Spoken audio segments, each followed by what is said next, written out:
Buongiorno, per la 19ª puntata di Sardegna Sacra on the road. Buongiorno da Ilaria, Adriana alla regia. Buongiorno a tutti.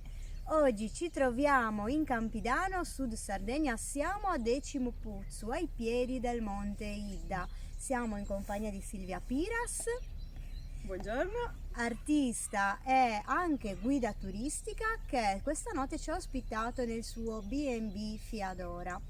E quindi assieme a Silvia oggi faremo varie cose, esploreremo il territorio ma parleremo anche di arte, giusto Silvia? Anticipa ai nostri ascoltatori cosa faremo. Sì, oggi faremo una bellissima escursione qui su Monte Ida, che è stato un luogo per importanti ritrovamenti sotto la direzione del Taramelli del 1915, quindi andremo ad esplorare proprio il punto in cui è stato trovato questo cosiddetto tesoro del Taramelli. Dopo questa esplorazione torneremo nel mio B&B e faremo un paio di esperienze anche di gusto, tra i quali anche il formaggio e la cottura delle lenticchie sulla pentole di terracotta, che sono una riproduzione dei tripodi del periodo neolitico, sempre fatti da me. Vi accompagnerò in queste esperienze e un passaggio anche nel mio laboratorio per farvi vedere e toccare con mano come la terra che io comunque recupero qui nei pressi di Monte Ida si trasforma in scultura e in opere d'arte. Grazie Silvia, come vedete oggi una puntata ricchissima di spunti di riflessione, di stimoli e anche di varie ispirazioni, quindi mi raccomando continuate a seguirci perché ne parleremo dopo la sigla.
Stiamo iniziando la nostra salita, abbiamo preso un sentiero che ci porterà in cima al Monte Ida, un monte granitico che fa parte del complesso montuoso, diciamo una delle ultime propagini del complesso montuoso dei monti di Villa Cidro.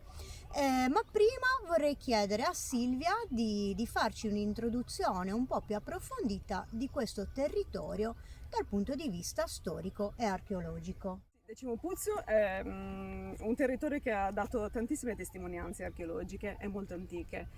Non c'è soltanto il tesoro del Taramelli di cui poi vi parleremo nel dettaglio, ma c'è anche la famosa tomba dei guerrieri di Decimo Puzzu, prospiciente proprio al Colle di Sant'Irogi, proprio all'interno del paese. Durante i lavori di scavo per fare una palestra è stata divelta proprio la parte superiore di una grotticella che ha dato alla luce tantissimi reperti importanti, tra le quali le famose spade dei guerrieri che sono in rame arsenicato, anche quelle presenti al museo, ed è qualcosa di veramente importante da andare assolutamente a vedere.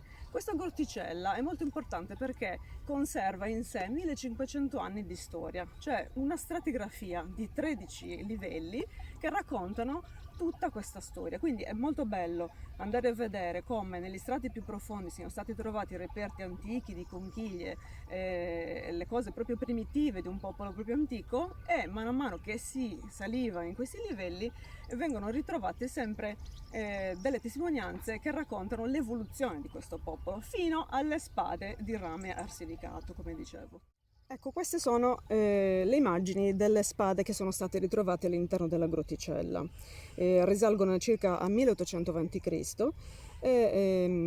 Come vi dicevo, sono in rame arsenicato. L'arsenico contenuto nel rame le dava più forza. Avevano trovato, insomma, la possibilità di integrare questo nuovo elemento nel rame per poterle dare più forza. Oltre alla tomba dei guerrieri sono state trovate anche altre testimonianze: la statuina della Dea Madre in alabastro, la testina in bronzo all'interno del paese presso un nuraghe. All'interno del paese di Decimo Puzzu è presente un nuraghe che però è sommerso, è sotto il paese, c'è addirittura una via che si chiama via su Nuragi, proprio perché è presente proprio il nuraghe. Sono state appunto durante i lavori degli scavi, insomma delle case, sono state proprio trovate le fondamenta e anche le tolos di questo nuraghe. Un'altra testimonianza importante che è stata trovata qui, sempre alla base di Monte Ida, presso una mizza che si chiama Mizza Budria, è questo frammento di elmo a zana di cinghiale di epoca micenea.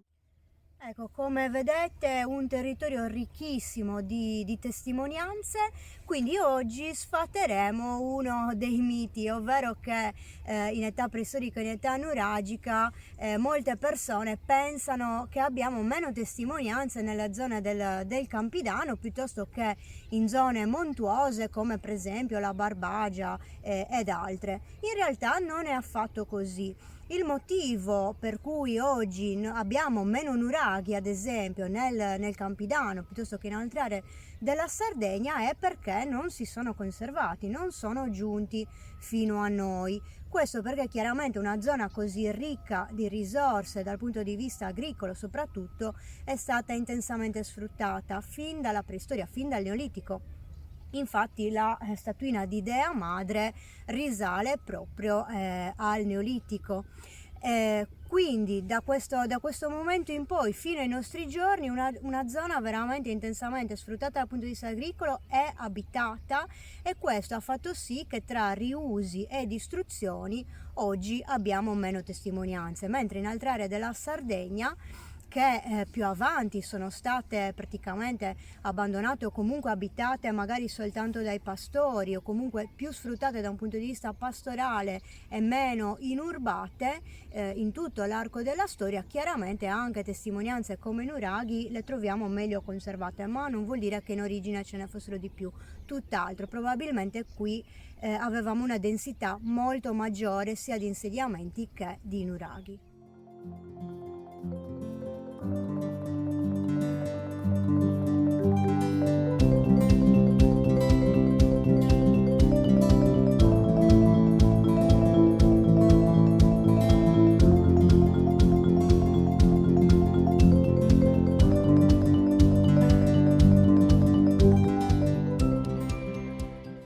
Come vedete abbiamo fatto un bel pezzo di salita, ma siamo solo a metà del nostro percorso. Ma ci siamo fermati un attimo qui perché Silvia ci deve raccontare una cosa.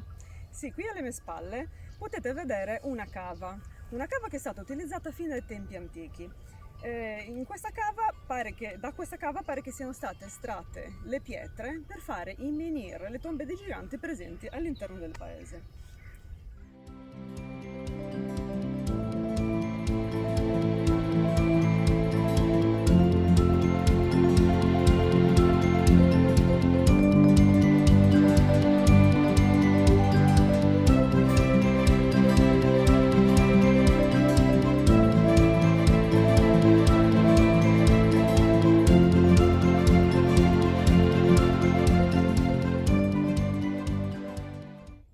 Proseguendo la nostra salita sul monte, e come potete vedere qua tutto intorno iniziamo a vedere una gran quantità di blocchi con delle sorte di terrazzamenti e tanti altri indizi che comunque ci fanno capire che questa in antico era una zona molto frequentata e sede di un importante insediamento.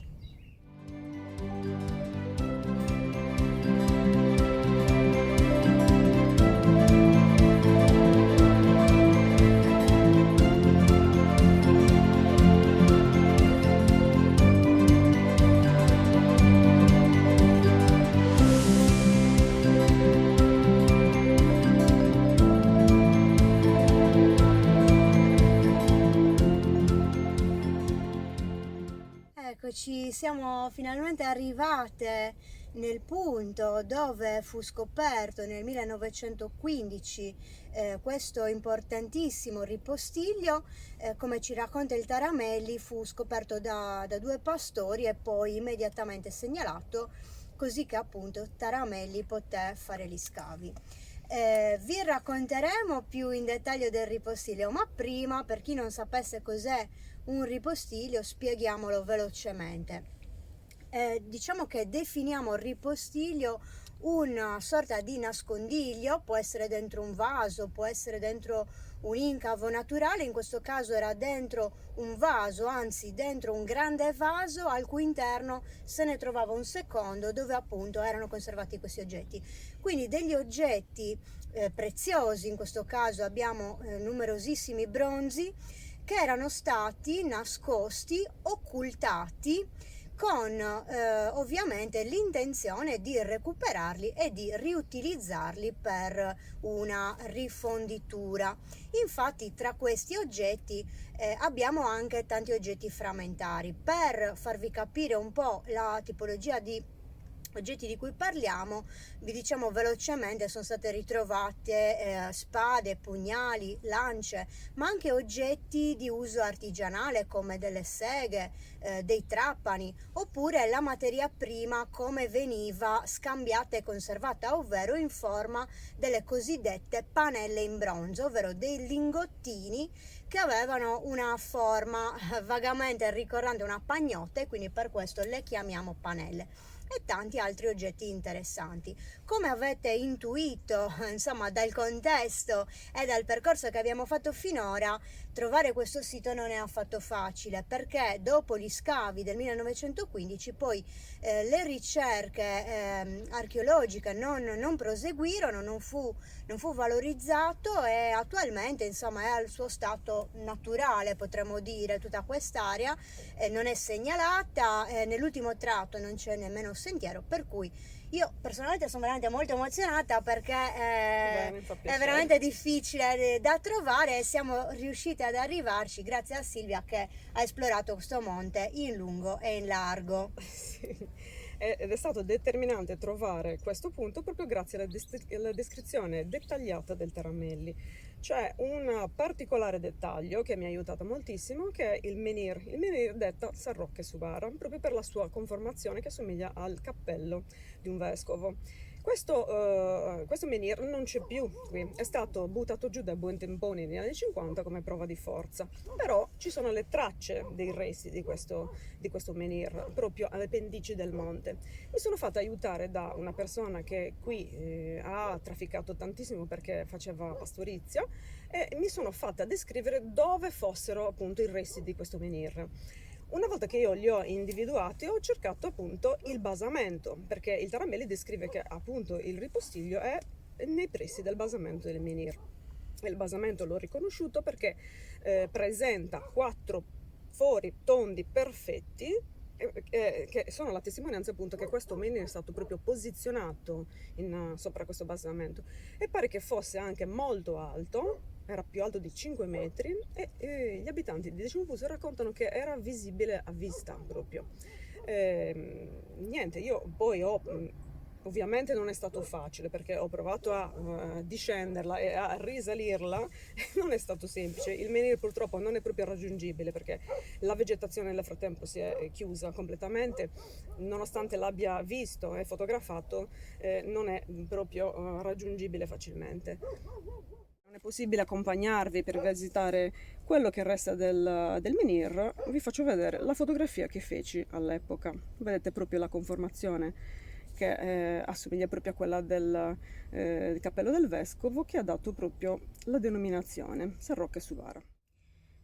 Bene, e adesso vi vorremmo leggere con le stesse parole del Taramelli la descrizione del vano, quindi questa descrizione così dettagliata che ha permesso a Silvia di ritrovarlo. Anzitutto poté essere accertato che il vaso contenente il ripostiglio non era deposto semplicemente in una buca entroterra, ma in una cameretta, in parte appollaiata tra gli scogli che ne formavano anche per molti tratti le pareti. Le restanti pareti, fabbricate di grossi massi con molta terra, si ergevano ancora per un'altezza di 1,5 metri a 2 metri. La cameretta, di forma ellittica, aveva il vano interno di 3,5 metri di lunghezza e di 2 metri di larghezza. Il vano vi era deposto in un lato, come si vede alla sezione, addossato nella roccia, e poiché sul pavimento della cameretta si rinvennero nel terriccio e nelle ceneri frammenti numerosi di grossolane e stoviglie di tipo nuragico, si potrebbe desumere che essa fosse una capanna modesta di abitazione, poi adibita per nascondiglio. Il vaso grande, che aveva ancora in parte il fondo, come indicato dalla sezione, di metri 0,60 di larghezza, doveva avere un diametro al ventre di circa 1 metro, per l'altezza di circa 1,50. Le dimensioni e le pareti e la pasta argillosa piena di elementi granitici mostrano la fabbricazione locale del vaso. Alcune grappe in piombo saldate in vari punti dal fondo indicano restauri resi necessari da crepature verificatesi durante la cottura o il collocamento a posto del capace recipiente. Non si ebbero tracce della bocca e dell'orlo, che però si può immaginare simili ad altri grandi ziri dati dal nuraghe Palmavera di Alghero. Entro a questo vaso era un altro in terracotta che conteneva il ripostiglio. I resti che ne furono trovati mostrano che anch'esso era di dimensioni abbastanza grandi. La cura con cui il ripostiglio venne protetto mostra l'importanza data alla sua conservazione, e anche se la cameretta in cui esso fu celato non fu costruita espressamente, è certo che, nascosta la suppellettile metallica entro il duplice vaso, questa venne interrato tra pietre e muraglie e poi celato sotto grandi pietre, appoggiate parte sul muro e parte sulla roccia. Queste cautele, come anche l'innalzamento del monolito granitico di Suvara, mostrano che coloro che avevano sepolto quei bronzi contavano di venirli a riprendere, ritornando al luogo dove erano stati, per qualche ragione violenta, allontanati. Qui possiamo vedere la sezione originale dalla pubblicazione del Taramelli, che ci mostra la muratura del vano e l'ubicazione dei due vasi uno dentro l'altro, dove appunto era nascosto il ripostiglio.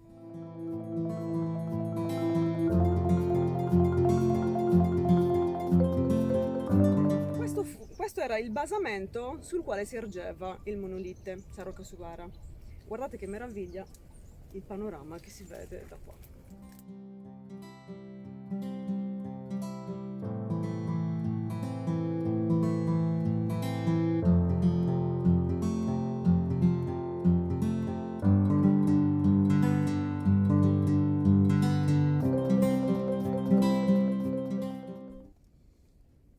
Continuando a salire, siamo quasi arrivate in cima al monte dove si trovano i resti del nuraghe.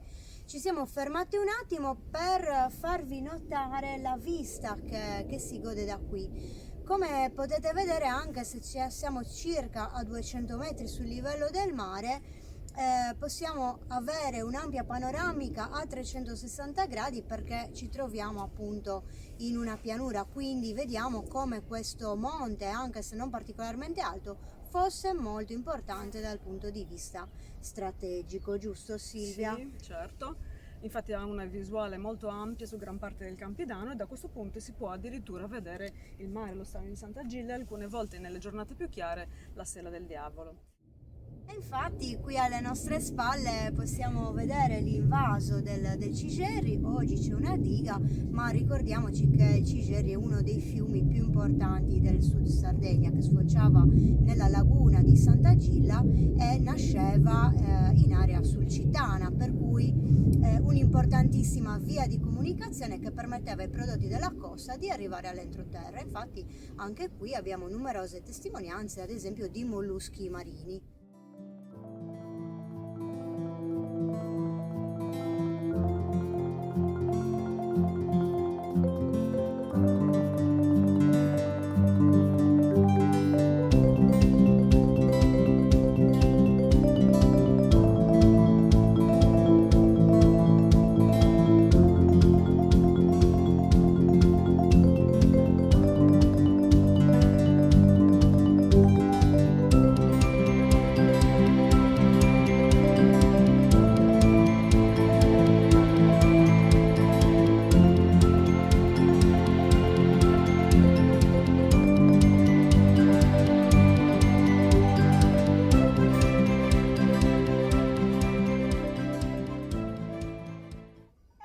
arrivati ai resti del nuraghe di Monte Ida. Come potete vedere si tratta di una torre, dei resti di una torre, la Tolos è crollata e anche questo nuraghe fu scavato dal Taramelli, che appunto ce ne dà notizia nelle sue pubblicazioni. Interessante perché ci racconta che all'interno della camera fu trovato uno spesso strato di ceneri e carboni e resti anche di ossa, quindi diciamo un tipo di testimonianza che ritroveremo poi in tantissimi altri nuraghi. Ricordiamoci che nel 1915 le ricerche archeologiche sui nuraghi erano proprio agli albori. Ma oltre a quello che abbiamo già detto, questo particolare nuraghe è interessante anche per un altro motivo. Silvia, spiegaci un pochino. Sì, praticamente da questo nuraghe ai lati si estendono delle grandi mura. Addirittura su questo versante la muraglia arriva fino al colle successivo, dove lì ci sono i resti di un'altra muraglia, mentre da questa parte la muraglia converge in quella che doveva essere limitrofe nel versante est, e da questa parte si possono vedere come dei terrazzamenti, ricorda un po' la forma della prua di una nave, e in questi terrazzamenti vi sono le tracce di attività effusorie sicuramente, perché la terra appare molto bruciata e anche in spessori molto grossi.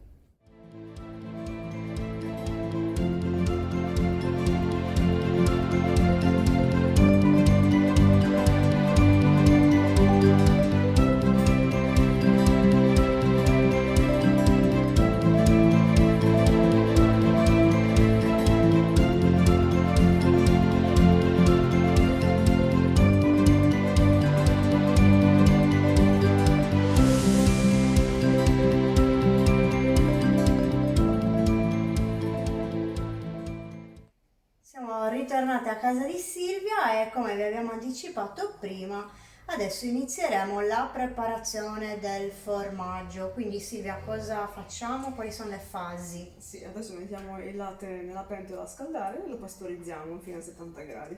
Dopodiché aggiungiamo il caglio e aspettiamo che si cagli il latte e poi procediamo nella seconda fase.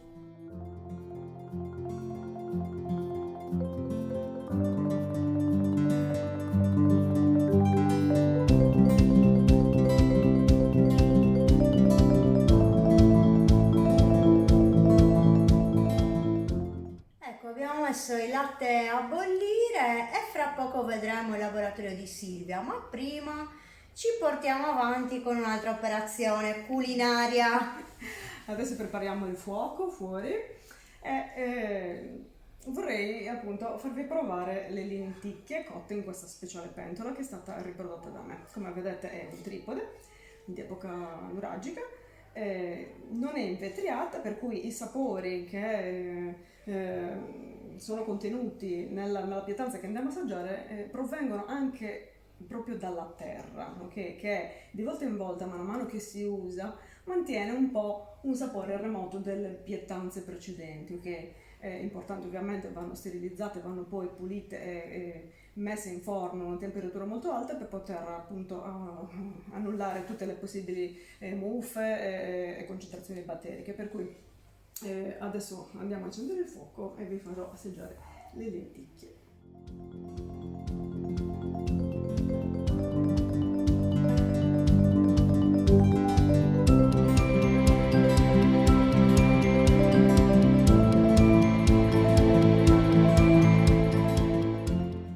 Questa pellicola che si forma sopra il latte è la testimonianza della temperatura raggiunta, quindi quando casomai non si avesse a disposizione un termometro si può appunto verificare della presenza di questa panna, ok? Quando la temperatura scende un pochino, più o meno verso i 30 gradi, allora si aggiunge il caglio.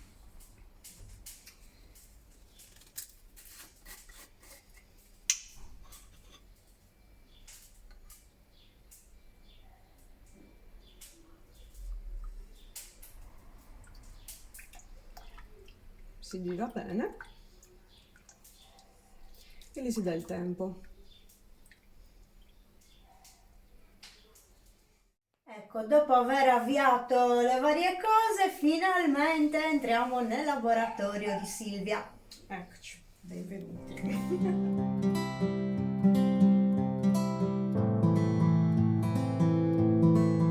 Allora, abbiamo detto che Silvia è un artista a 360 gradi, fa diverse cose, come ora ci spiegherà, ma prima le vorrei chiedere una domanda fatidica. Silvia, da dove nasce la tua arte?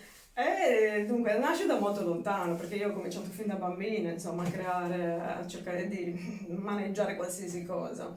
E quindi ho fatto gli studi artistici, prima il liceo, poi l'accademia a Sassari. E poi, come per magia, mi sono innamorata dell'argilla.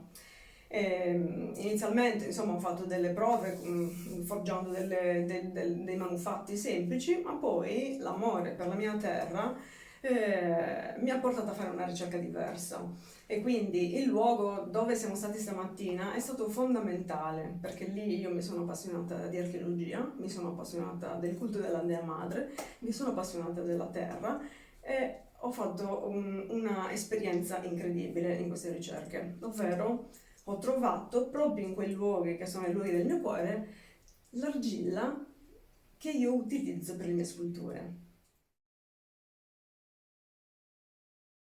Questa che vedete, secca, in forma secca, è l'argilla che io utilizzo per le mie sculture ed è proprio un piccolo giacimento che c'è lì vicino a Monte Ida. Come potete vedere è costituita da tante piccole parti, no? Anche organiche, e quindi necessita di un particolare processo prima di essere utilizzata, ovvero il bagno per mesi, in maniera che tutte le sostanze organiche e le sostanze minerali si disciolgano nell'acqua. L'acqua va ripetutamente cambiata finché non si ha un impasto puro. A questo punto la fase successiva è un filtraggio, perché in questa fase l'argilla è molto impura, composta anche da pietre, da piccole parti che vanno eliminate.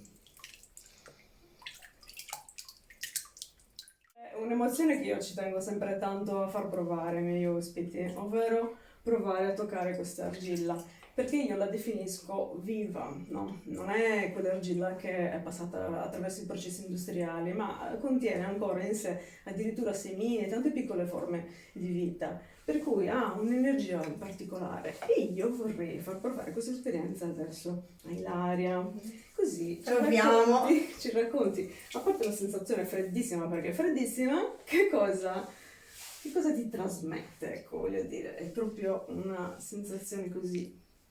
Wow!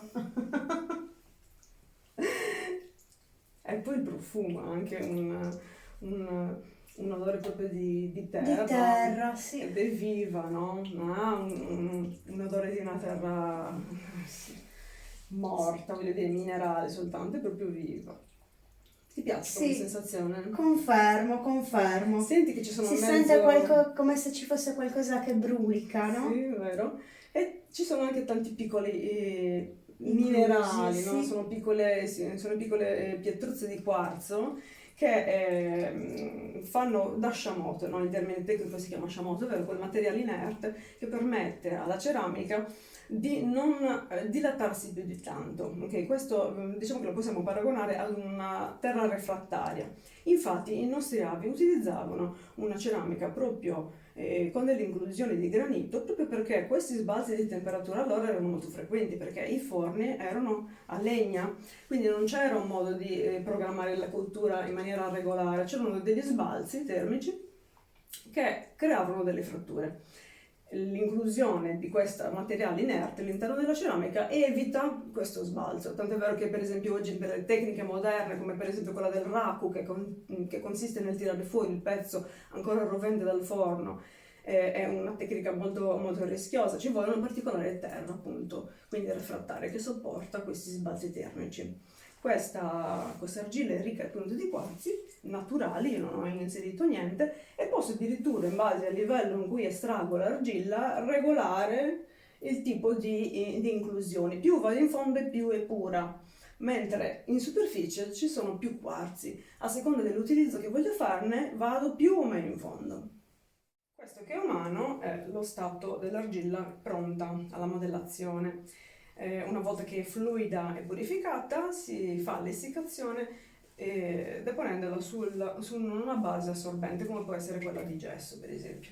Una volta che io ottengo una consistenza che a me va bene, quindi controllata da me, no? Posso interrompere questa essiccazione quando voglio e ottengo la plasmabilità che ricerco, perché è diversa a seconda dei pezzi. Ok, se voglio tirare su un pezzo molto grande, molto alto, ho bisogno di un'argilla che abbia una certa consistenza, che sopporti il peso di tutta la struttura della scultura in alto. Se invece voglio fare delle piccole opere che non richiedono questa forza, chiamiamola così, posso anche lavorare su un'argilla molto più morbida. Questi esempi che vedete qua non sono fatti con la mia argilla, a volte per i laboratori questa la uso raramente, perché essendoci un processo molto lungo, la uso soltanto per le mie sculture, mentre per i laboratori uso quella pronta.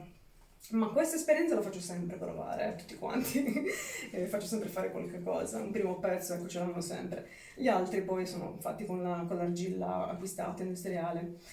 Questi che vedete sono degli esempi in cui io procedo con le mie allieve o lievi, facciamo lo stesso modello, procediamo di pari passo in maniera che appunto vedano, no, dall'esempio alla pratica come si porta avanti un pezzo. Faccio dei percorsi che ho chiamato Egolab, nel senso che vorrei che in questi percorsi si andasse ad acchiappare quello che c'è appunto nel proprio io, mettendo insieme tutta una serie di stimoli, no? Che possono essere appunto i profumi, i sapori, la vista, il paesaggio, la propria storia. Quindi in questa mettere insieme c'è come dire, una forma di vibrazione interna che apre delle conoscenze che a volte non sempre sappiamo di avere. Okay? Io tante volte mi sono ritrovata a saper fare delle cose senza che nessuno me le avesse insegnate, con molta probabilità perché c'è all'interno del nostro DNA anche sicuramente qualche tipo di informazione che ci viene trasmessa, un po' come io penso, voglio dire, non ne sono sicura, ma credo che sia un po' come trasmettere il colore dei capelli, il colore degli occhi. C'è anche sicuramente qualche conoscenza che ci è stata tramandata, per cui molte esperienze, ecco, mi sembra di aver già fatte, anche se effettivamente non è così. È un discorso che comunque funziona quando io faccio i laboratori, perché va a toccare delle parti molto delicate, molto intime di noi che spesso non conosciamo. Tant'è vero che appunto stimolando i sensi si vanno proprio a cercare, ecco, e molti percorsi sono come dei ritratti, okay? Restituiscono l'immagine di noi. Per esempio una figura femminile, una figura anatomica rappresenta un po' la nostra struttura, no? Ci dà l'immagine di noi, come ci vediamo fertili, ci vediamo snelle, ci vediamo piene, forti, fragili. E così anche le maschere hanno questo potere. La maschera più che altro ci restituisce il carattere, okay? L'espressione che in genere facciamo, la forza dei caratteri che utilizziamo, ci restituiscono delle parti che spesso noi non riconosciamo. E quando io arrivo a fare la lettura dei lavori, degli elaborati, molti poi si riconoscono in quelle parti là, anche se spesso sia difficile ammettere, cioè è difficile che qualcuno poi ammetta, però effettivamente ci si riconosce in ciò che si fa.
come abbiamo visto, la casa di Silvia è una vera e propria galleria d'arte, e quindi anche gli ospiti che vengono e gli ospiti del B&B possono ammirare queste belle sculture che hanno tutta una storia dietro.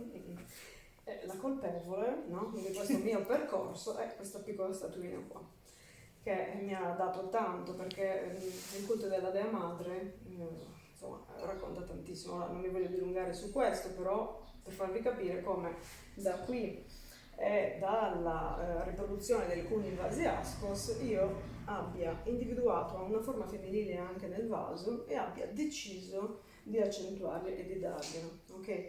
E qui c'è lo sviluppo di tutte le forme femminili, fino ad arrivare a questa più complessa, un po' più precisa anatomicamente, però tutto è partito dal vaso e dalla Dea Madre, che io ho messo insieme. Hanno un valore ovviamente molto importante perché il vaso è un contenitore, e quindi tutte le sculture che faccio sono vuote dentro, sono comunque vasi. Procedo per la foggiatura così come si fanno i vasi, insomma, con una tecnica che si chiama colombino, e io innalzo la forma lasciando il vuoto in mezzo. Quindi la dea madre e la donna, il vaso come forme di contenitori di vita. Tutta la mia arte è incentrata sulla figura femminile e raccontano quindi la condizione, se vogliamo, femminile, no? Quello a cui un po' le donne sono sottoposte. Dico sottoposte perché nella mia arte particolarmente si parla un po' di drammi, ok? Sono i drammi dei legami tossici, del sessismo, del maschilismo e di tutto quello che un po' sminuisce la figura, che disgraziatamente la ritroviamo un po' nelle cronache di tutti i giorni, con i vari femminicidi e quant'altro. Quindi io con questa forma d'arte come posso dire, butto fuori, ecco, diciamo così, questo termine, butto fuori un po' quelle che sono le mie paure, le mie esperienze. Cerco, quando ho confronti con le donne, di anche, come dire, di passare qualche messaggio, no? Qualche esperienza, perché possa in qualche modo servire a qualcuna, ecco. Quindi mi auguro che la mia arte non scandalizzi, ma che faccia povere delle domande. Poi, se avete bisogno di una risposta, dovete guardare o dentro di voi, o se no venite a chiedermela. Ma purtroppo non ho la risposta, non l'ho battuta, ovviamente, ci sono dei professionisti per questo. Io mi posso soltanto far divertire, fare un percorso, insomma, manuale, lasciare che poi voi vi esprimiate e possiate produrre qualcosa di bello anche dalle esperienze negative.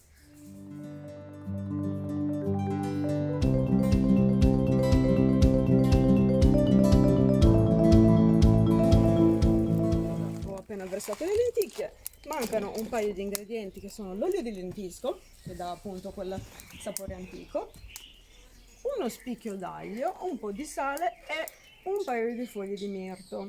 Tutto questo mix insieme al fumo, insomma al sapore del legno che in qualche modo trasmette la pentola, avrà un'emozione che spero. Poi vi faccio le domande, voi due, vi chiedo cos'è questo sapore che sentite, perché ok che lo racconto io, ma poi sarebbe bello sentirlo anche da chi fa questa esperienza, insomma. È un sapore antico, che mi piace immaginarmi che i miei avi mangiassero queste cose e sentissero proprio questi sapori. È un modo mio di entrare ancora più in connessione con loro. Nel frattempo che le lenticchie cuociono sul fuoco, il nostro formaggio è quasi pronto. Ecco qua c'è la cagliata. Adesso noi andiamo un po' a mischiarla così. Le diamo un po' di temperatura e poi la trasferiamo in questo recipiente. In questa fase, come vedete, il latte si separa dal siero e questa è la parte che va a fare il formaggio. Molto buono, il latte appena munto è un'esperienza unica.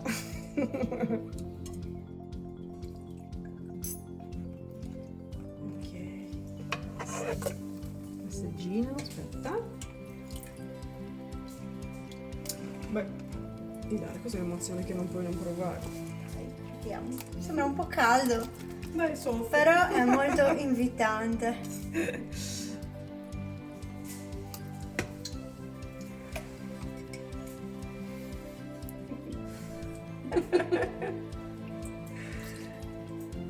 Buonissimo.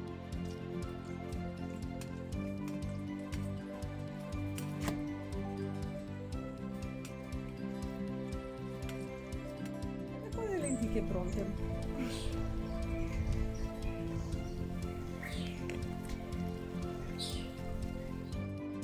Questo è il siero che è rimasto dalla cagliata, si fa bollire e si forma la ricotta.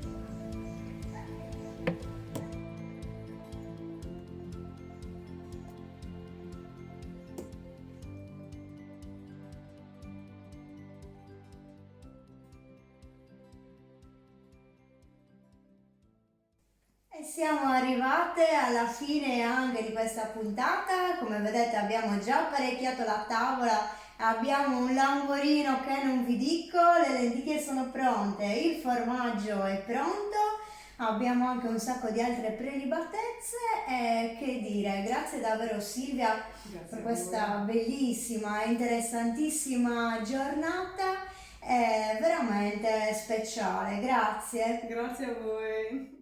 E noi come sempre vi diamo appuntamento domani mattina alle 8 per la penultima puntata. Vi ricordiamo che questa settimana facciamo una puntata in più, quindi l'ultima puntata sarà sabato.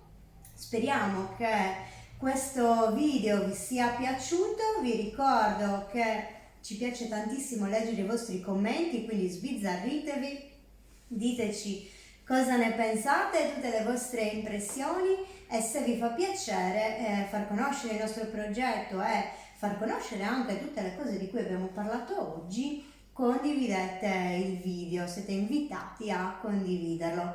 Quindi io vi ringrazio come al solito per averci seguito, ringrazio tutte le persone che ci sono state vicino nel corso di questo viaggio.